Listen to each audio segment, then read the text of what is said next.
You are tuned into this fresh new edition of Climate Clock, where we discuss everything sustainability, decarbonization and climate change.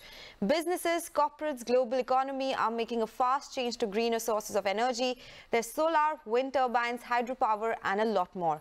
Green hydrogen is also an evolving concept. How is GE unleashing new ways of green power generation and what is the pipeline?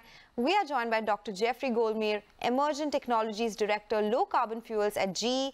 His primary focus is on the use of low and zero carbon fuels, supporting the company's vision of accelerating decarbonization with gas turbine technology, and is also known as the fuel guy. Dr. Jeffrey, thank you so much for joining us. Such a pleasure to be speaking with you on CNBC TV18.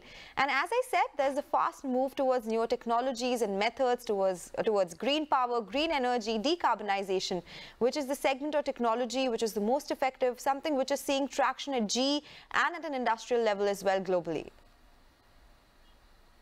Look, number one, thank you so much for having me on today. It's a true honor to be here.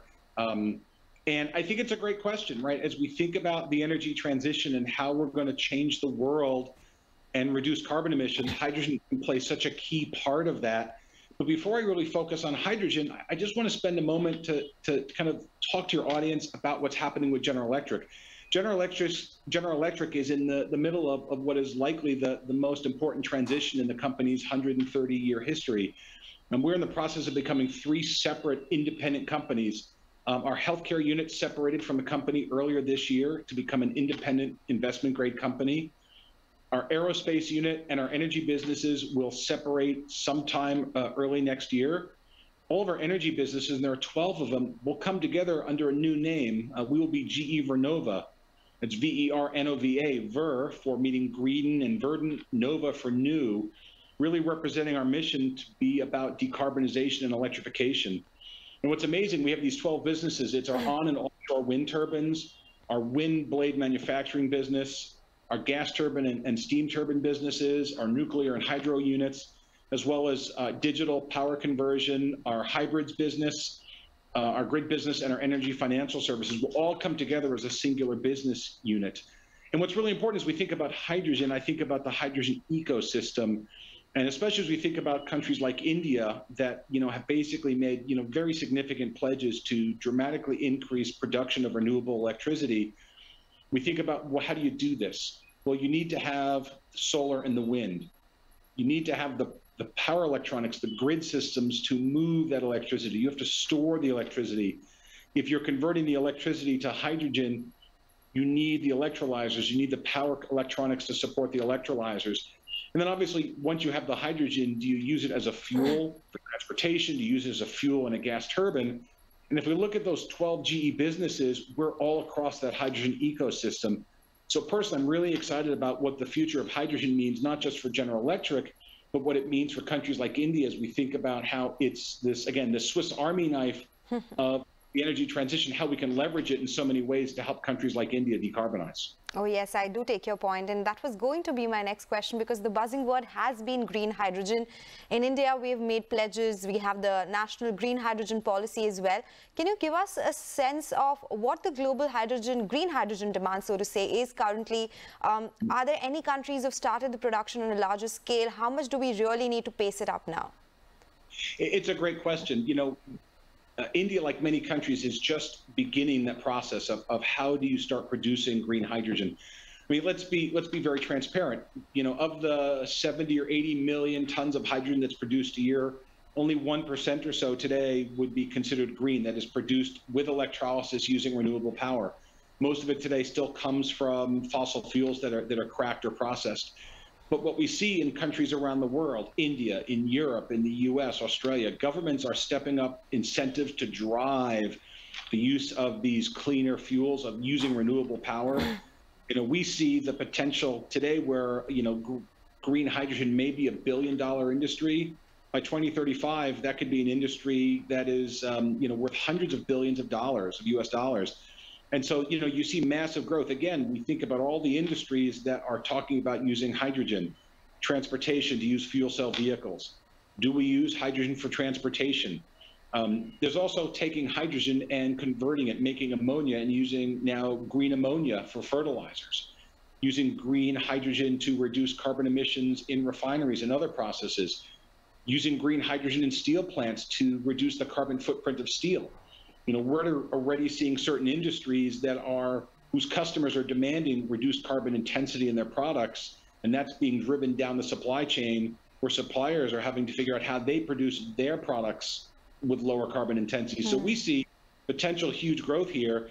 And what's really great from the power sector perspective is, the use of hydrogen in a gas turbine is not new.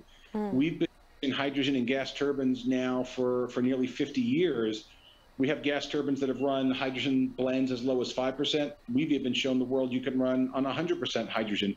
So we're really excited about the future of green hydrogen for the entire ecosystem, but what it means for power. It's just very exciting. Of course, and it'll have usage across sectors. As you mentioned, refineries, we are talking about power industry, using it in ammonia for the fertilizer industry. So in that case, since we are talking about businesses here, right now the cost is around $10 for green hydrogen. Are we looking at reducing this? Because cost will play an important factor as well when we talk about the entire supply chain. Absolutely. Look, and I think there are a lot of things in play globally. So number one, as we think about any industry that's really nascent, we know the costs are high, but over time, as demand increases, as you see manufacturing capacity for electrolyzers increases, as we start to make more and more electrolyzers, we'll see those costs come down. In many cases, electrolyzer manufacturing is still early. We're still really not producing volume. So I expect we'll see huge leaps and bounds in reduction in electrolyzer costs. There are countries now like the US that are trying to incentivize these industries. That will help bring the cost down. We'll see new technologies bringing costs down. So I think we can expect to see within this decade a 50% reduction, let's say, in electrolyzer costs, which will be directly reflected in hydrogen costs. But we also have to think about transportation and storage. And again, there's a lot of innovation that's happening in these spaces right now. There's a lot of government policies driving investment into these spaces. I think it's really critical. The other thing is just end use, right? Where are you going to use the hydrogen? If you're using it in a refinery or you're using it in other places that have expensive fuel already, the shift isn't as dramatic. It's a harder shift maybe in the power sector, but there are other ways to think about it. Some of the discussions I've had here in India this week have focused on a concept of around-the-clock power. As we build out more and more renewables, which is a really wonderful thing, what happens on the rainy days, on the cloudy days when you don't have as much sun? Got to keep the grid running. Well, this is the beauty of hydrogen. If you now have significant amounts of, let's say, curtailed sun on the sunniest of days, make hydrogen and store it. And then on those cloudy days, those rainy days, when the renewables really aren't capable of delivering enough power to, let's say, run Delhi, turn on the hydrogen into the gas turbines and run them. And maybe the hydrogen's a little more expensive, but it's much less expensive than the opposite, which is potentially disrupting the grid. You could never do with batteries what you could do with hydrogen because of the scale. And so hydrogen really, again, can do so many different things. But we're really working into a world with a new paradigm, and we have to think about things a little differently. And we have to ensure that we have the entire supply chain, right? Because as you said, storage is as important, and we need to work on electrolyzer manufacturing capacity here as well.